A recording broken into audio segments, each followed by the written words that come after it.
Nessa aula a gente vai falar sobre qual ferramenta você deve utilizar. E essa lógica aqui é muito simples, tá? De você entender, porque a gente precisa seguir algumas, não é regras, mas algumas diretrizes para que a gente faça a escolha correta entre ferramentas. Então, eu tenho alguns parâmetros que eu sigo aqui, eu tinha até esquecido desse daqui, que é o mais importante. Velocidade. Que é o seguinte, quando se trata de disparo em massa, tudo se resume a audiência, copy, custos e a velocidade. E a velocidade aqui, inclusive, ela deveria estar no primeiro lugar. Bom, vamos falar um pouquinho sobre como acontece, né, um disparo em massa. Você tem uma lista de pessoas que você quer fazer o disparo, esqueça a API oficial ou não oficial, não é esse o ponto. Você tem uma lista de pessoas, muito provavelmente você tem um horário ou uma data para enviar aquelas mensagens, afinal, principalmente se tratando, se for o caso, de lançamentos, você tem ali eventos que vão ocorrer ao vivo, então você precisa avisar a sua audiência, então tem um timing a ser respeitado. E a ferramenta que você vai trabalhar, ela precisa ser veloz, porque se ela fizer disparos de forma devagar, vai ser complicado você atingir a sua base inteira dentro daquele espaço de tempo que você tem que cumprir, que no máximo, a gente faz aqui em questão de meia hora. Ou seja, se o evento é 7 horas da noite, 6h30 sai uma primeira leva, né, pequena ali, 6h45 a gente dispara mais uma leva um pouquinho maior, e às 7 horas vai para a maior parte da galera. Então a gente faz mais ou menos 15%, 20%, depois 55% dessa lista no horário. Só que, veja bem, se você tem um horário, ou seja, se a live é, sei lá, 19 horas, como a gente está falando, você precisa que a ferramenta dispare tudo, né, todas as mensagens para todo mundo. Então dispare tudo para todo mundo. Imagina uma lista de 50 mil pessoas, 100 mil pessoas.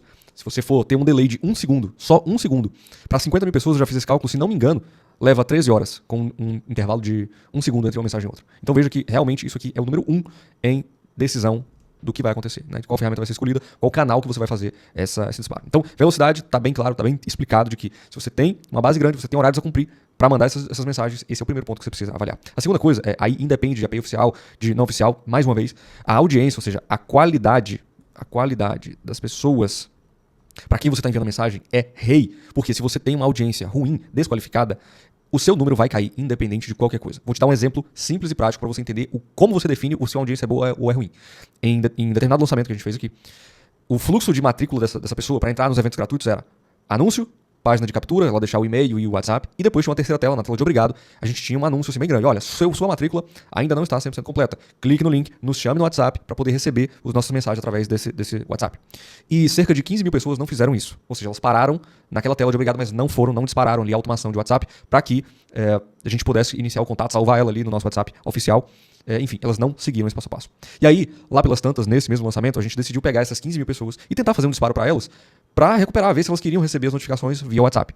E eu já sabia, né, dessa questão da qualidade, então o que eu fiz? Eu reduzi essa lista para 2 mil, para fazer em grupos. Então, de 15 mil, eu peguei uma amostra de 2 mil pessoas e fiz um disparo só para essas 2 mil pessoas. Só nesse disparo, esse número que fez esse disparo para essas pessoas que não estavam ali 100% engajadas, já recebeu uma flag, ou seja, um aviso de, olha, sua conta foi denunciada como está fazendo spam. Isso significa que as pessoas que não quiseram receber as mensagens desde aquele primeiro momento, quando a gente incomodou elas via WhatsApp, elas clicaram em bloquear, elas clicaram em não quero receber mais mensagens. Então, isso significa que essa galera que estava de fora, essas 15 mil pessoas, a gente nunca mais incomodou. Fizemos disparo para 2 mil pessoas e deixamos quieto, porque não adianta você ter uma lista ruim que não está afim de receber a sua comunicação. Então, eu acho que o ponto é exatamente esse. A pessoa não está afim de receber sua comunicação, ok? Sua comunicação. Como é que você define uma audiência boa? Se as pessoas realmente estão ou não a fim de receber sua mensagem. Pô, Luiz, como é que eu sinto isso? Na API não oficial é difícil você ter esse feeling. Na API oficial, você tem algumas barreiras que vão sendo quebradas antes de você tomar o banimento final. Exemplo, na API oficial, você perde um modelo de mensagem, ou seja, o meta, quando vê que a taxa de abertura está baixa, quando a quantidade de pessoas saindo, né, denunciando spam ou bloqueando seu número, naquele modelo tá alta também, ele bloqueia o seu modelo de mensagem, ou seja, você não pode mais enviar aquele modelo de mensagem por determinadas horas. Isso já é a primeira instância onde você já tá com qualidade ruim. Se você insistir em montar mais modelos, mesmo que seja copy igual e tudo mais, e continuar tentando disparar para essa base, você vai tomar uma flag de spam, que é mais outro alerta. Se você continuar insistindo, você toma o banimento geral na sua aba, no seu número de WhatsApp. Então na API oficial, eles te dão alguns alertas para você corrigir ou pelo menos parar de fazer o que você está fazendo de errado, ok? E a copy aqui, a gente entra naquela questão de copies agressivas que falam de desconto, de promessas milagrosas, e isso sim, milagrosas. Isso sim, o meta fica de olho, porque ele sabe, ele não é besta. E obviamente, se você está trabalhando na API oficial, É muito mais difícil de você... Na verdade, a questão não é aprovar as copies. A questão é quantas vezes você pode enviar copies agressivas. Por quê? Na API oficial, quando você dispara uma mensagem de marketing, ou seja, uma mensagem que você sabe que não vai passar por utility, não tem jeito, você tem que fazer ali carrinho aberto, fazer suas promessas, fazer o pitch de vendas ali, né? Não é o pitch de vendas, mas os argumentos de venda, falar sobre objeções, quebrar objeções, falar sobre benefícios, sobre bônus. Você tem que setar a mensagem na API oficial como marketing. Mas qual está o problema? Aqui, na API oficial, por exemplo, você pode mandar uma mensagem de marketing, outra de marketing, e se a pessoa não interagiu na mensagem de marketing e na outra, você depois, na terceira mensagem de marketing, ela não vai enviar mais essa mensagem para esse usuário. Ok? É assim que funciona no Meta, no API, na API oficial.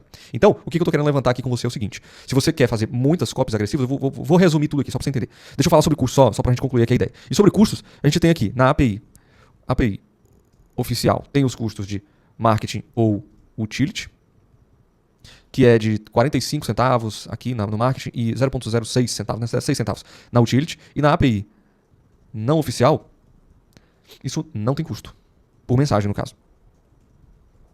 Certo? Então deixa eu separar aqui. API não oficial, vou pintar aqui de laranjinha, pintar de roxo. API não oficial e API oficial. A gente tem aqui esses custos.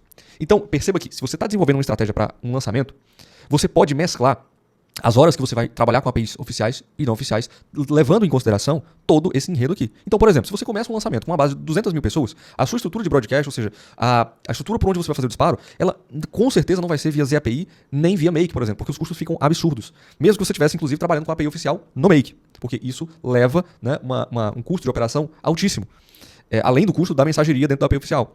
Mas vamos lá, você está trabalhando com um lançamento de 100 mil pessoas, só arredondar aqui. Lá pelas tantas, no final do seu lançamento, sua lista muito provavelmente vai estar reduzida a 40 mil, 30 mil pessoas. E dessa lista, se é comum, né, a gente filtrar por super interessados ou muito interessados, aí varia, né, o nome como é dado para essa lista, ou seja, é a lista de pessoas que estão super engajadas e tem formas de a gente coletar isso. Você pode trazer essa audiência, né, para essa redução, ou seja, segmentar essa lista a um ponto onde aquelas 100 mil pessoas às vezes viram 1000 pessoas. E aí, com uma lista de 1000 pessoas, as possibilidades são muito diferentes de o que você pode fazer em questão de gerenciamento dessas listas, dessas pessoas. Vou reformular a frase. Com 200 mil pessoas, com 100 mil pessoas, é difícil você tratar com algo que seja fora de API oficial. Ponto final. Isso é assim, organismo fechado, não tem muito o que fazer. Já com uma lista de 1000 pessoas, você consegue trabalhar com, por exemplo, um ZAPI e um Make, porque por ser menos pessoas, o risco de tomar um bloqueio é mais baixo. Por quê? Porque você pode filtrar a qualidade dessas pessoas e trabalhar uma lista exclusiva, certo? A copy, ela pode ser agressiva, porque se você decidir trabalhar com API não oficial através do Make, não tem restrição da copy do que você pode mandar, nem quantas mensagens você vai mandar para essa pessoa, desde que ela continue qualificada. Tá entendendo a lógica? Quanto aos custos, se você começa a trabalhar com API não oficial, você pode fazer 5, 10, 15 disparos para a mesma lista de pessoas no mesmo dia dessas 1000 pessoas e não vai te custar um absurdo. Vai custar o custo operacional, por exemplo, de uma Make ou de uma Fic-On. Então, cara, no geral, você precisa entender muito profundamente o que cada ferramenta, como ManyChat, Galabox, ZAPI, Make, Fic-On, API oficial direto na Make, o que cada uma delas faz, como cada uma delas opera, para que você possa decidir em qual momento você vai encaixar essa tecnologia para o seu cliente, certo? E a partir disso, você constrói um funil que realmente funciona. É por isso que a gente tem aqui meio que um desprendimento com ferramentas. Então, a gente começa o lançamento com Galabox e mantém ali até o meio, a metade para frente, e depois disso a gente segmenta a galera e usa os API via Make, ou API oficial com Make. Por quê? Porque é menos pessoas, a velocidade já não importa tanto, porque os eventos ao vivo já passaram, a audiência já está super qualificada, as copies elas têm que ser agressivas nesse momento, então a gente não pode depender do meta para aprovar esses templates. E se fosse marketing, a gente estaria aqui, né, incorrendo em, se não interagiu com 2 mensagens de marketing seguidas, a terceira o meta já não entrega. Então você precisa realmente se aprofundar na documentação de cada uma delas, de como cada uma delas funciona, e isso não vai ser aqui, porque aqui eu vou te ensinar a tecnologia da parada, né, a questão da documentação de como cada uma delas funciona. Você só tem que ver na prática. Isso aqui você tem informação que você tem que buscar. Se você é um profissional de automação, você tem que buscar isso aqui. Não, você tem que depender da minha aula para te dizer como funciona. Você tem que buscar isso aqui para entender, né? Skin in the game, como dizem por aí. Pele no jogo, meu amigo. Dá a sua cara a tapa para realmente aprender, entender como funciona e busca as informações, beleza? Então, comparativo de ferramentas. Na verdade, não tem comparativo. Eu não tenho como comparar maçã com pera, porque cada uma delas vai operar de um jeito diferente. Mas o que você tem que entender é que essa aula é para te ensinar a pensar e considerar cada ponto de vantagem e desvantagem em cima das ferramentas que vão ser trabalhadas aqui e, a partir disso, desenvolver estratégia para o seu cliente, seja de disparo em massa, seja para envio de mensagens de promoção, de lançamento, do que for. Aqui eu te dei a receita e o quanto você vai utilizar de cada uma vai depender do seu projeto, beleza? É isso, tamo junto, nos vemos nas próximas aulas.